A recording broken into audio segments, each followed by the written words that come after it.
কল্পনা করুন আপনি 10,160 মিটার উচ্চতা থেকে পড়ে যাচ্ছেন নিচে, তবু আপনি পড়ার পর নিচে পড়ার পর বেঁচে গেছেন এবং স্বাভাবিক জীবনে ফিরে আসতে পেরেছেন।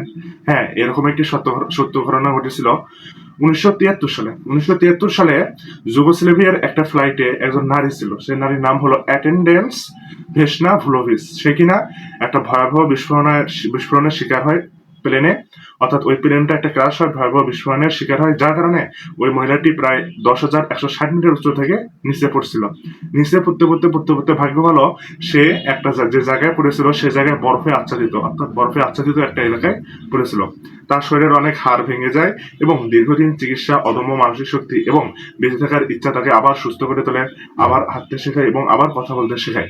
আমরা এই ঘটনা থেকে কি বুঝতে পারি? এই ঘটনা থেকে আমরা অবশ্যই একটা শিক্ষা নিতে পারি যে আমাদের ভাগ্য, প্রকৃতি এবং বেঁচে থাকার ইচ্ছা অসম্ভবকেও কিন্তু সম্ভব করে তুলে ফেলতে পারে।